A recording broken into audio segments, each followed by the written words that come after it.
Hello बच्चों, हमारा question है iron second oxide crystal has a cubic structure, ठीक है, and the each edges of the unit cell is a 0.493 nanometre. If the density of the oxide is a 4.0 gram पर centimetre cube, then the number of the iron second oxide formula units in each unit cell is a Fe equal to 56 है. ठीक है, हमसे पूछा क्या है, हमसे पूछा कि आपके आयरन ऑक्साइड पर का फॉर्मूला पर यूनिट सेल में कितना है. ठीक है, मतलब हमने इनडायरेक्टली उसने पूछा है कि आपका जो ये फॉर्मूला रखने वाला जो मॉलिक्यूल है ये एक यूनिट सेल में कितना परसेंट है. ठीक है, तो यहाँ पर हमें गिवन डाटा क्या है, हमें यहाँ पर एज गिवन है, एज हमारी गिवन है 0.493 नैनोमीटर. ठीक है, 493 नैनोमीटर है, हम इसको किस में कन्वर्ट कर दें, सेंटीमीटर में.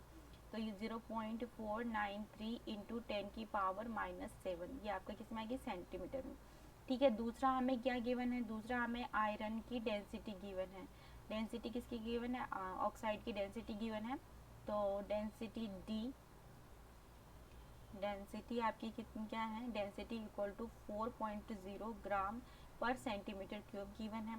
ठीक है, मास ऑफ आयरन आपको गिवन है 56. और चूँकि यहाँ पर आपका ऑक्सीजन भी प्रेजेंट है तो यहाँ पर आपका क्या हो जाएगा, 16 प्लस और कर देंगे तो हमारा कितना आ जाएगा, यहाँ पर 72 आपका ओवरऑल मास आ जाएगा. क्योंकि आप ये आपका किसका आयरन का मास है और ये किसका मास है, ये आपका ऑक्सीजन का मास है. ठीक है, मॉलिक्यूलर मास ऑफ आयरन है. ठीक है, ये क्या है, मॉलिक्यूलर मास ऑफ ऑक्सीजन है. ठीक है, अब हमारा मास कैलकुलेट कर लिया, यहाँ से डेंसिटी कैलकुलेट हो गई और हमारा ए की वैल्यू कैलकुलेट, एल की वैल्यू हमें गिवन है और हमें क्या कैलकुलेट करना है, यहाँ से जेड कैलकुलेट करना है. ठीक है, और एवोगाड्रो नंबर हम सभी को बताया क्या होता है, 6 इंटू 10⁻23 होता है. ठीक है, तो हम सारी की सारी वैल्यू फॉर्मूला में पुट करते हैं. तो डेंसिटी इक्वल टू होता है, density equal to Z M divided by Avogadro number into आपका क्या होता है, वॉल्यूम. ठीक है, तो यहाँ पे डेंसिटी कितनी गिवन है, 4.0 ग्राम पर सेंटीमीटर क्यूब है. ठीक है, पर सेंटीमीटर क्यूब है.